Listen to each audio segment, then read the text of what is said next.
Most of us keep changing directions in our lives. Every time we think we've chosen a path, something pulls us this way or that in all directions, and we spend so much time second guessing ourselves that when we look back, we wonder what we actually did with our time. In a world of endless scrolling and constant comparison, do you ever wonder if there's a deeper way to live? I found some answers to this and much more when I first met Parvathy Baul in 2012. Back then, I was living in my guru's ashram in Coimbatore. It was a blessed phase that set the stage for the rest of my life. A few months earlier, a friend had sent an interview from the Kabir Project on YouTube.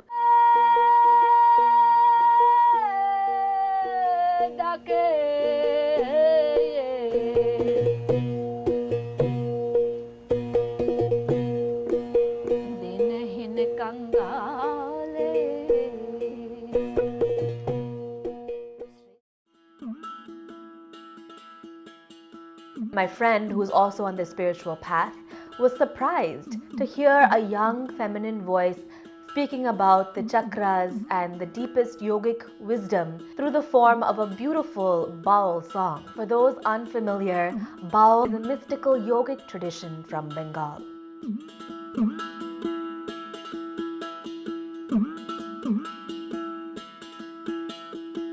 Bauls are spiritual seekers who use music, poetry, and devotion to explore life's deepest truth. It's a path of inner freedom, and traditionally, Bauls live a wandering life. So that year, as Navaratri was coming up, someone suggested that I visit the Saraswati Mandapam performances in Trivandrum. So while I was packing, I remembered Parvathy Baul's very simple website, which mentioned a Gurukul in Trivandrum and listed a phone number. So I quickly saved it and then headed to the train station. After the performance, I thought, why not just try and call and see if I can see the Gurukul. So the next day, I called the number and a sweet voice answered, and I explained that I'd been watching Parvathy Baul's videos and read about a Gurukul on the website. I would really love to see it if it was possible. And so the voice said, come and meet me this evening. Only then did I realize that I was actually speaking to Parvathy Baul herself.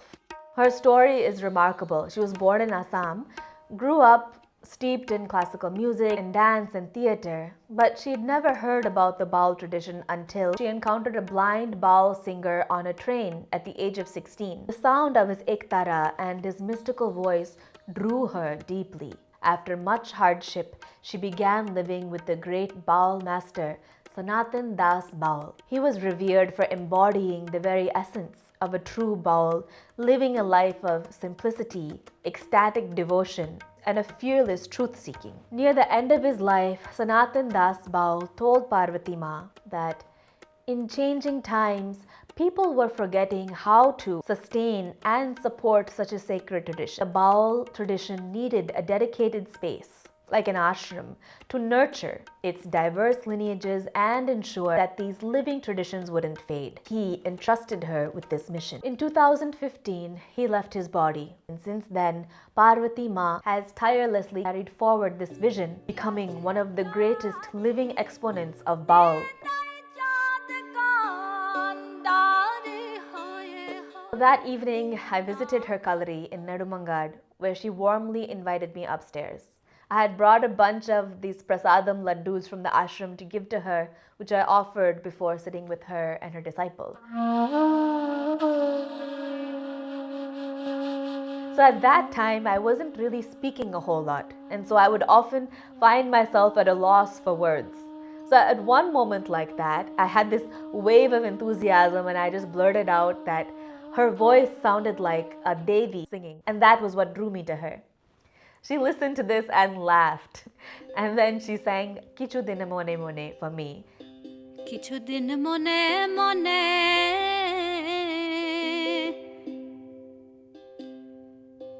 Kichu Din Mone Mone Gharer Kone, Shamer Pirit Raggo Pone, Kichu Din Mone Mone.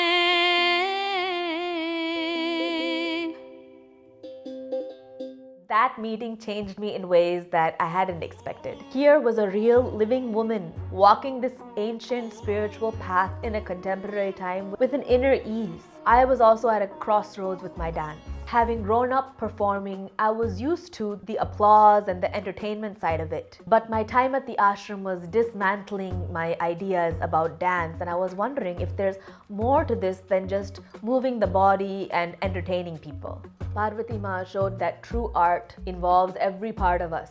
Body, mind, heart, voice, spirit all come together and become an offering for something higher than us to the divine. So after that meeting, we exchanged some emails, but not much in touch.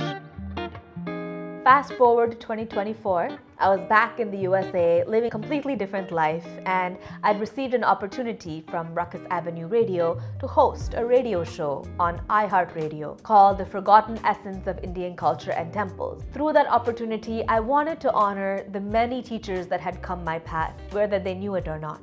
So I reached out to Ma on Facebook, and to my surprise, she remembered me. And then when I couldn't meet her on our upcoming USA tour, she said, "It would be very nice if you came to our ashram near Shantiniketan," and she sent a few pictures. But at that time, with work and other commitments, going to India felt like a distant dream. But within 2 months, there I was, jet-lagged, landing in Kolkata and taking a taxi deep into Birbhum, West Bengal. So approaching the Sanatana Siddhashram, initially it feels like you're headed to the middle of nowhere. But Parvathy Ma has harnessed the wilderness to create a sanctuary for sadhakas and spiritual practitioners.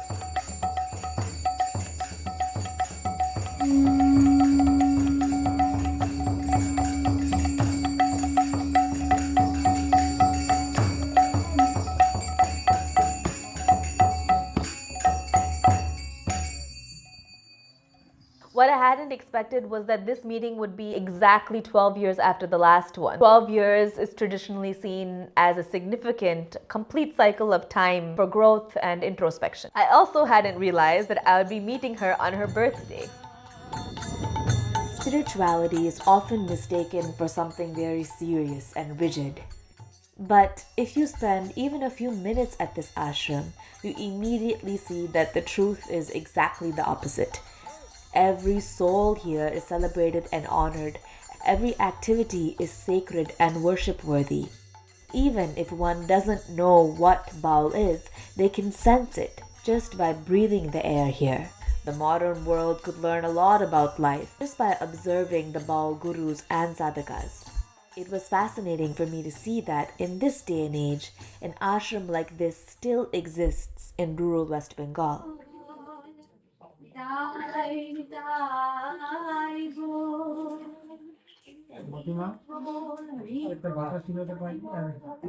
সবাই এই মহাভোগ মহাপ্রসাদ For someone who's been living in the US and exposed to a different kind of lifestyle here, it's indeed a nourishing experience to drink this space in. A treat for my soul.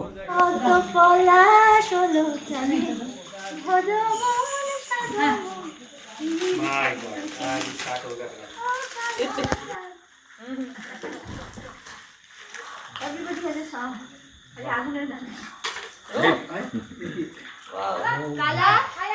This time I saw Parvathy Ma in a different way.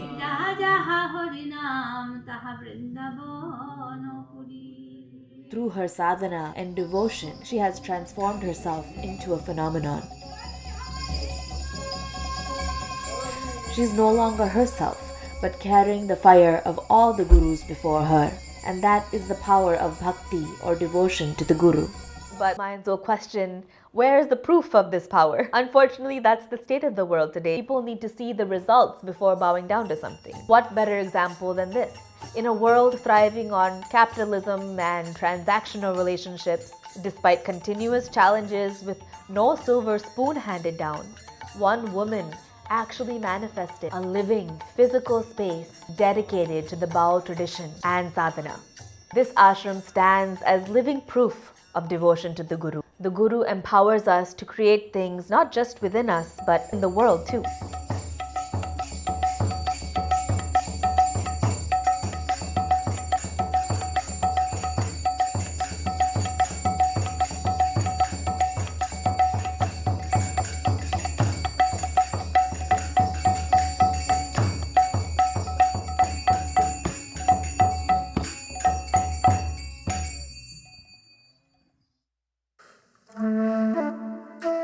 Sri Sanatan Das Baul and Sri Shashanka Gosai brought me to this path. Ekam nityam vimalamachalam sarvadhi sakshibhutam bhavatitam trigunarahitam sadgurum tam namami. A true Guru's life is devoted to sharing sacred knowledge and preserving it for the future generation. So devotion to a Guru is not about being attached to any individual person. It is about embracing and dissolving into their larger vision for humanity. It lifts us beyond our personal struggles to a more universal purpose, and that is deeply liberating. You can see that radiance in Ma's face. So, if you have ever wondered if there's a deeper way to live than just jumping from random situation, emotion, or reaction to another, here is a living example. Putting our heart completely into something makes our life one-pointed, and it fills it with exuberance and meaning.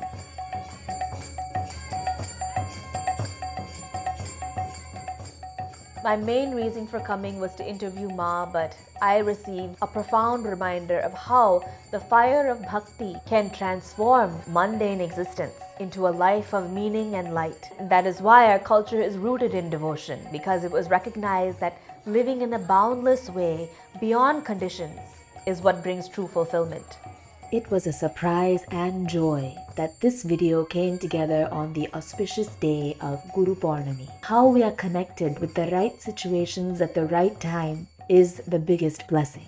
Like the full moon in the sky, the Guru takes different shapes and forms to propel us toward our evolution.